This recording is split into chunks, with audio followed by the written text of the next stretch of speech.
ఉన్న భక్తుల కోసం ఆగమేఘాల మీద వచ్చే భగవంతుడే చెన్నకేశవుడు. శ్రీ మహావిష్ణువు రూపం చెన్నకేశవ స్వామి. ఆయన ఆలయాలు అనేకం ఉంటాయి. అలా ఆయన స్వయంగా వెలిసిన అతి పురాతనమైన పుణ్యక్షేత్రమే ప్రస్తుతం మనమున్న చాంద్రయానగుట్టలోని శ్రీ చెన్నకేశవ స్వామి సన్నిధి. ఇంతకీ ఈ ఆలయం ఎన్ని వందల సంవత్సరాల క్రితం ఏర్పడింది? ఈ ఆలయ స్థల పురాణం, విశిష్టత, వివరాలేంటి తెలుసుకుందాం.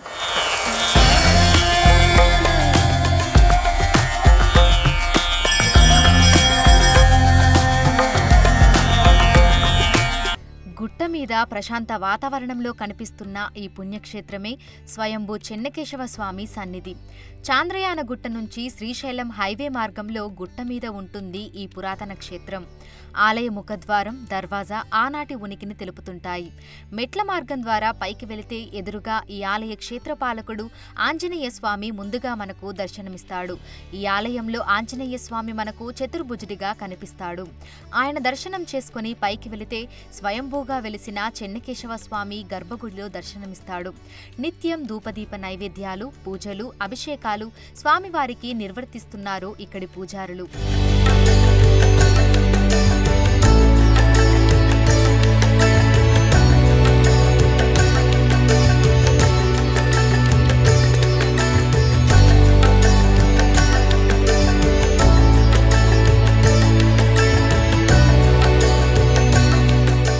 అతి పురాతనమైన ఆలయానికి సంబంధించి ప్రధాన పూజారి తెలిపిన స్థల పురాణం ప్రకారం దాదాపు 700-800 ఏళ్ల క్రితం, అంటే అప్పటికి హైదరాబాద్ నగరం ఇంకా పూర్తిగా ఏర్పడలేదు. ఆ సమయంలో ప్రస్తుతం ఉన్న చాంద్రయానగుట్ట ప్రాంతం పూర్తిగా అడవితో ఉండి గుట్టగా ఉండేదట. ఆ గుట్ట మీద శ్వేత మహాముని తపస్సు చేశారట. ఆయన తపస్సుకు ప్రసన్నుడైన మహావిష్ణువు చెన్నకేశవ స్వామిగా ఇక్కడికి వచ్చి స్వయంభూగా వెలిశారట. ఔరంగజేబు తన సైన్యంతో ఈ ప్రాంతం నుండి వెళ్ళేవాడు. ఒకసారి వెళ్తుంటే ఏమైందంటే గుర్రాలు ఆగిపోయినాయి, ముందుకు కదలలేకుండా అక్కడే ఆగిపోయినాయి. ఎందుకు ఈ విధంగా ఆగిపోయినాయి? అట్లా ఇంత గతంలో కూడా 2-3 సార్లు ఇదే విధంగా జరిగింది. ఎందుకు ఇట్లా జరుగుతుంది ఏందని అక్కడ వాకప్ చేస్తే అందరు చెప్పింది ఏంటంటే పైన స్వయంభూ స్వామి ఒక దేవుడు ఉన్నాడు అని చెప్పేసి చెప్పారు. ఆ దేవుడికి ఇంత మహిమేంది, నా గుర్రాలు ఎందుకు ఆపుతున్నాడు అని చెప్పేసి చూద్దాం ఆయన మహిమేందో అని చెప్పేసి ఈ గుట్టపైకి ఎక్కాడు. కొద్ది దూరం ఎక్కగానే ఈ గుహ ఉండే, ఇప్పుడంటే మనం గుడి కట్టినాం కానీ అప్పుడు బండరాలతో ఏర్పడిన గుహ. ఆ గుహలోంచి దివ్యమైన వెలుతురు వస్తుంది. ఆ వెలుతురు చూసి తట్టుకోలేక నిజంగానే స్వామి ఇక్కడ మహిమ ఉంది అని చెప్పేసి వెనుదిరిగిపోయిండు.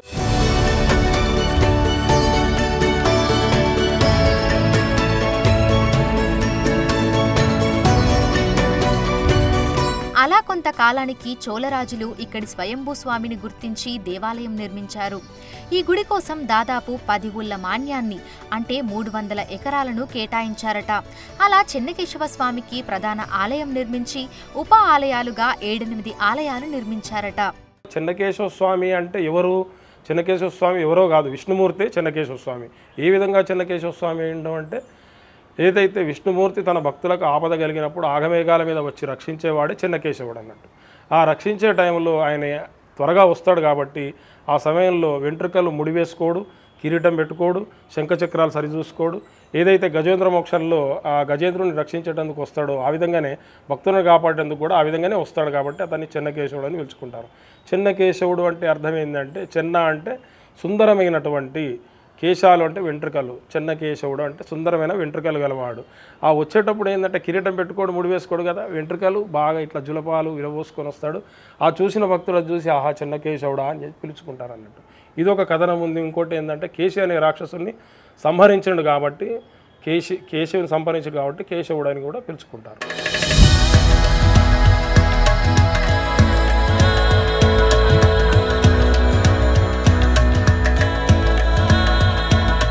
రాయలసీమ కొన్ని ప్రాంతాలకు చెందిన వారు చెన్నకేశవ స్వామిని ప్రేమగా చెన్నరాయుడు అని పిలుచుకుంటారట. అలా చెన్నరాయుడు నివసించిన గుట్ట కాబట్టి ఈ ప్రాంతానికి చెన్నరాయుని గుట్టగా పేరు వచ్చిందట. అది కాలక్రమేణా చాంద్రయానగుట్టగా మారిపోయి ఈ ప్రాంతానికి ఆ పేరు స్థిరపడిపోయిందట. ఈ ఆలయంలోని చెన్నకేశవ స్వామికి నిజాం కాలంలో అప్పటి నవాబు పట్టు వస్త్రాలు, ముత్యాల తలంబ్రాలు పంపించేవారట. చెన్నకేశవ స్వామి కళ్యాణం రోజు హైదరాబాద్కు సెలవు ప్రకటించేవారట.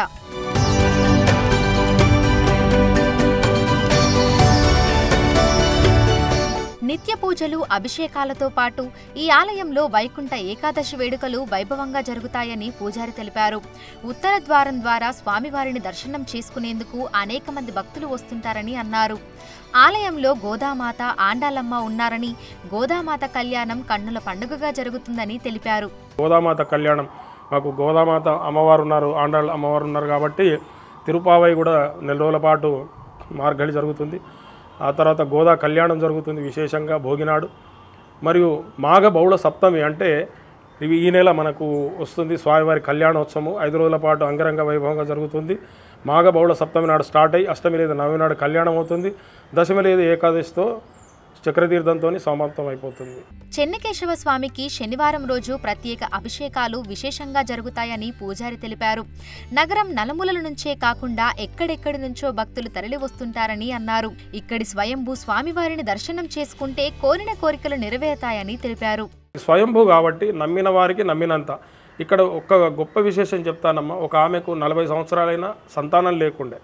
అయితే ఒక రోజు ఆమె ఇక్కడ వచ్చి ఏడుస్తుంటే, ఏందమ్మా ఏం జరిగింది, ఎందుకు ఏడుస్తున్నావంటే, అయ్యగారు నాకు ఎంతో ఆస్తిపాస్తులు ఎన్నో ఉన్నాయి, నేను తిరగని డాక్టర్ లేడు, వెళ్ళని హాస్పిటల్ లేదు, అన్నీ తిరిగాను, నాకు ఇట్లా సంతానం లేదు అని చెప్పి ఏడుస్తుంటే, ఏం లేదమ్మా స్వామిని నమ్ముకో నువ్వు అంతే, నువ్వు ఒకటి స్వామికి ఒక ముడుపు తీసిపెట్టు అని నాకు అసలు నేను ఎవరికి చెప్పాలి ఇంతకుముందు. ఆమెకి ఎందుకో నాకు చెప్పాలనిపించింది. ఆమె వెంబడే పోయి ఒక జాకెట్ ముక్క తీసుకొచ్చి కొబ్బరికాయ తీసుకొచ్చి ముడి తీసి స్వామి దగ్గర పెట్టింది. తర్వాత ఒక 5 నెలల తర్వాత ఆమె 2 నెలల గర్భవతి అయ్యి ఆ దేవాలయానికి వచ్చింది. ఈ విశేషం నా జీవితంలో నేను చూసిన గొప్ప విశేషము. ఇంకా తర్వాత ఇట్లాంటి ఎన్నో జరిగినాయి. కొంతమందికి ఉద్యోగం లేదన్న వాళ్ళకు ఉద్యోగము, ఆరోగ్యం సరిగా లేని వాళ్లకు ప్రదక్షిణ చేసుకుంటే ఆరోగ్యం, ఇట్లా ఎన్నో విశేషాలు ఉన్నాయి. ఇక ఈ క్షేత్రంలో చెన్నకేశవ స్వామి, గోదామాత, ఆండాలమ్మ అమ్మవార్ల దర్శనం అయ్యాక కొంచెం మెట్లు దిగి వెళితే ఈ ఆలయానికి ఉప ఆలయాలుగా నిర్మించిన మరికొన్ని ఆలయాలు కనిపిస్తాయి. ఒక ఆలయానికి కొంచెం దూరంలో మరొక ఆలయం కనిపిస్తాయి. చెన్నకేశవ స్వామి దర్శనం అయ్యాక పక్కనే ఉన్న శివాలయంలో స్ఫటికలింగేశ్వర స్వామి మనకు కనిపిస్తారు. ఆ లింగాన్ని దర్శనం చేసుకుని పక్కనే ఉన్న దారి నుంచి కొంచెం కిందికి వెళితే భ్రమరాంబిక, మల్లికార్జున స్వామి ఆలయం కనిపిస్తుంది. ఈ ఆలయం ఎంతో అద్భుతంగా ఉంటుంది. గోడ మీద పసుపు వర్ణంలో భ్రమరాంబ, మల్లికార్జున స్వామి, ఎదురుగా శివలింగం దర్శనమిస్తాయి. ఆలయ ఆవరణలో శివపార్వతులతో ఉన్న ధ్వజస్తంభం కనిపిస్తుంది. ఇక్కడ నిత్య హోమాలు, యాగాలు జరుగుతుంటాయి. కొంచెం మెట్లు దిగి కిందికి వెళ్తే శ్రీ భద్రకాళి సమేత శ్రీ వీరభద్రస్వామి సన్నిధి కనిపిస్తుంది. నా పేరు వెంకటేశ్వర రెడ్డి అండి. మాది ఆంధ్రాలోని ప్రకాశం జిల్లా నుంచి వచ్చాము. మేము ప్రకాశం జిల్లాలో నుంచి వచ్చి ఇక్కడ హైదరాబాద్లో ఈసీఎల్ దగ్గర ఉంటున్నాము. ఈసీఎల్ నుంచి ఇక్కడికి చంద్రాయనగుట్ట దగ్గర ఉన్నటువంటి చెనకేశ్వర స్వామి టెంపుల్ని చూసేదానికి మొదటిసారిగా వచ్చాము. ఇక్కడ వేరే వాళ్ళు చెబితే ఇక్కడ గుడి 600 సంవత్సరాల నుంచి ఉందని, అందుకోసం వచ్చి ఇక్కడ దర్శించుకున్నాము. ఇక్కడ గుడి బాగుంది. నా పేరు కృష్ణారెడ్డి. నేను ఈసీఎల్ నుంచి వచ్చాము. ఇంతకుముందు మాచర్ల, మార్కాపురం అవి చూసేటోని. దాని తర్వాత ఇక్కడ ఇంకా పురాతనం ఉందని, మనకు దగ్గరలో ఉందని ఈ గుడికి వచ్చాము. ఇక్కడ బాగా మంచిగా మెయింటైన్ చేస్తున్నారు. ఇక్కడ ఇది కింద శివాలయము, అమ్మవారి తల్లి గుడి అన్నీ బ్రహ్మాండంగా ఉన్నాయి. వాటరు ఇక్కడంతా మంచిగా ఫెసిలిటీస్ చాలా బాగున్నాయి.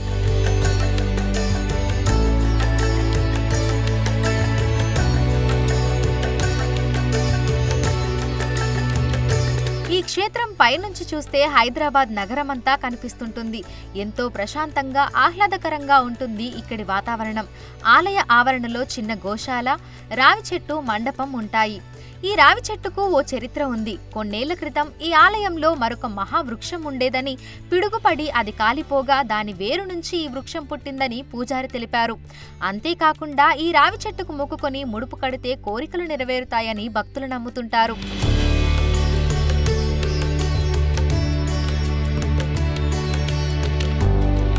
ఇంతటి విశిష్టత కలిగిన ఈ పురాతన ఆలయ నిర్వహణను 7-8 తరాల పాటు వేదాంతాచారి, శ్రీనివాస రంగాచారి వాళ్ళ పూర్వీకులు వంశపారంపర్యంగా చూసుకున్నారట.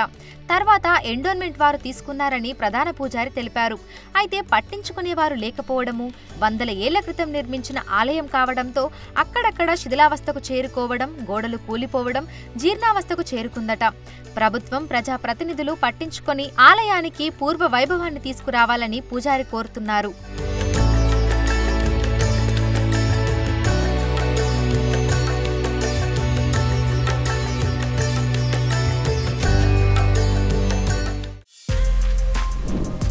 For more videos like this, subscribe Big TV channel.